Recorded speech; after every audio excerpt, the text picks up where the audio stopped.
ഏവർക്കും നമസ്കാരം. 1000 നാമങ്ങൾ 1000 കഥകൾ. ഇന്ന് ഭഗവാന്റെ ഭൂത ഭവ്യ ഭവത് പ്രഭവേ നമ, 4ാമത് തിരുനാമം. കാലോ ജഗത് ഭക്ഷ എന്ന് ഭഗവാനെ വിളിക്കും.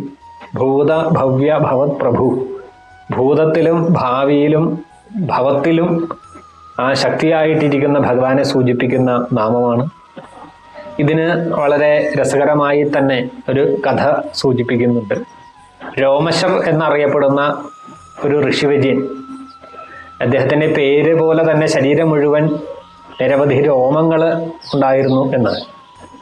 അപ്പം ഇദ്ദേഹം ഒരിക്കൽ തൻ്റെ ആയുസ്സിനെ കുറിച്ച് അന്വേഷണം നടത്തിയപ്പോൾ അദ്ദേഹത്തിന് മനസ്സിലായി തനിക്ക് ആയുസ് പെട്ടെന്ന് തന്നെ തീരും. അതുകൊണ്ട് തന്നെ ഇദ്ദേഹം പ്രാർത്ഥിച്ചു എന്നാണ്. പ്രാർത്ഥിച്ചിട്ട് അദ്ദേഹം ആവശ്യപ്പെട്ടത് എനിക്ക് ബ്രഹ്മദേവന്റെ അത്രയും ആയുസ് ലഭിക്കണം എന്നാണ്. ബ്രഹ്മദേവന്റെ ഒരു ദിവസം എന്ന് പറയുന്നത് നമ്മളെ സംബന്ധിച്ച്, മനുഷ്യരെ ഭൂമിയെ സംബന്ധിച്ച് 2000 ചതുർയുഗങ്ങളാണ് ബ്രഹ്മദേവന്റെ ഒരു ദിവസം.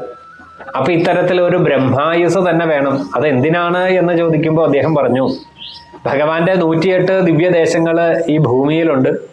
ആ 108 ദിവ്യദേശങ്ങളിലും ചെന്നുകൊണ്ട് ഭഗവാനെ ദർശിക്കണം. മാത്രമല്ല അവിടെയുള്ള ഉത്സവാദി ചടങ്ങുകളിലൊക്കെ പങ്കെടുത്ത് അവിടെ വിശേഷപ്പെട്ട സന്ദർഭങ്ങളിലെ സമയത്തൊക്കെ ആ ഭഗവാനെ സേവിക്കണം, ഭഗവാനെ പ്രാർത്ഥിക്കണം, ഭഗവാന്റെ സേവ ചെയ്യണം. ഇത്തരത്തിൽ 3 കാലഘട്ടത്തിലും ഭഗവാന്റെ അനുഗ്രഹം നേടണം എന്ന ആ ആഗ്രഹം നിമിത്തം അദ്ദേഹത്തിന് ആ ഒരു ആഗ്രഹം സാധിപ്പിച്ചു കൊടുക്കാൻ ഭഗവാൻ എത്തിച്ചേർന്നു എന്നാണ്. അത് കഴിഞ്ഞ് അദ്ദേഹത്തിനോട് അനുഗ്രഹമായിട്ട് പറഞ്ഞത്, ഓരോ ബ്രഹ്മദേവന്റെ സമയം കഴിയുമ്പോഴും അങ്ങയുടെ ശരീരത്തിൽ നിന്നും ഓരോ രോമം മാത്രമാണ് പൊഴിയുക.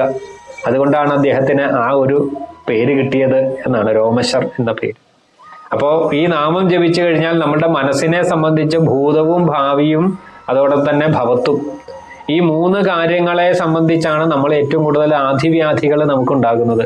കഴിഞ്ഞു പോയ കാര്യങ്ങളെക്കുറിച്ചുള്ള ദുഃഖം, വരാൻ പോകുന്ന കാലങ്ങൾ എന്താകുമെന്നുള്ള ആധി, എന്നാൽ നടക്കുന്ന വർത്തമാന കാലത്തിൽ ജീവിക്കാനും മറക്കുന്നു. അപ്പം ഇത്തരത്തിൽ നമ്മളുടെ മനസ്സിൻ്റെ ആകുലതകളും വ്യാധികളും അതോടൊപ്പം തന്നെ നമ്മളുടെ ഓർമ്മകളും, ഇത്തരത്തിൽ മനസ്സിനെ ശുദ്ധീകരിക്കാൻ വേണ്ടി ഈ ഒരു നാമം വളരെ പ്രസിദ്ധമാണ്. ഇതിന് മറ്റൊരു കഥ കൂടി സൂചിപ്പിക്കുന്നുണ്ട്. കശ്യപ പ്രജാപതി സിദ്ധാശ്രമം എന്നറിയപ്പെടുന്ന തൻ്റെ ആശ്രമത്തിൽ അദിതി ദേവിയുടെ പുത്രനായിട്ട് സാക്ഷാൽ ഭഗവാൻ വാമനമൂർത്തിയായിട്ട് തിരോധാരം ചെയ്യുന്ന സന്ദർഭത്തിൽ അദ്ദേഹം തന്നെ അവിടെ സൂചിപ്പിക്കുന്നുണ്ട്, ഭഗവാൻ പണ്ട് വൃഷ്ണിയും അതോടൊപ്പം തന്നെ സുതപസ്സുമായിരുന്ന നമ്മളുടെ ആ ദാമ്പത്യത്തിൽ വൃഷ്ണിഗർഭനായിട്ട് ഭഗവാൻ വന്ന് ജനിച്ചതാണ്. ഇപ്പോഴിതാ നോക്കൂ, അത് ഏതാണ്? ഭൂതം, കഴിഞ്ഞു പോയ കാലം. എന്നാൽ ഭവത്തിൽ ഇപ്പോൾ നടക്കുന്ന കാലത്തിൽ അല്ലയോ അദിതി ദേവി അതിഥിയായിട്ടും ഞാൻ കശ്യപരായിട്ടും ജനിച്ചു.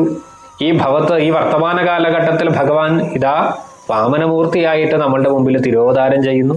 പിന്നീട് പറയുന്നു, മാത്രമല്ല ഭാവിയിൽ ദേവകിയായിട്ടും ഞാൻ വസുദേവരായിട്ടും വീണ്ടും പുനർജനിക്കും. അപ്പോൾ അവിടെ വീണ്ടും ഭഗവാൻ നമ്മളുടെ പുത്രനായിട്ട് ജനിക്കും. ഭൂത ഭവ്യ ഭവത് പ്രഭു, ഈ 3 കാലങ്ങളിലും ഏതൊരു ഭഗവാനാണോ സാക്ഷിയായിട്ട് അല്ലെങ്കിൽ ഭഗവാൻ ആണോ സ്ഥിരമായിട്ട് നിലനിൽക്കുന്നത്, ആ ഭഗവാന്റെ സ്വരൂപത്തെയാണ് ഈ നാമം കൊണ്ട് അർത്ഥമാക്കുന്നത്. നിത്യവും ഈ നാമം ജപിക്കുന്നവർക്ക് മനക്ലേശങ്ങളെ മാറ്റിക്കൊണ്ട് മനസ്സിന് എന്തെന്നില്ലാത്ത ഒരു ശാന്തത കൈവരിക്കാൻ ഭൂത ഭവ്യ ഭവത് പ്രഭവേ നമ ഈ നാമത്തിന് സാധിക്കട്ടെ എന്ന് പ്രാർത്ഥിക്കുന്നു. ഹരയേ നമ.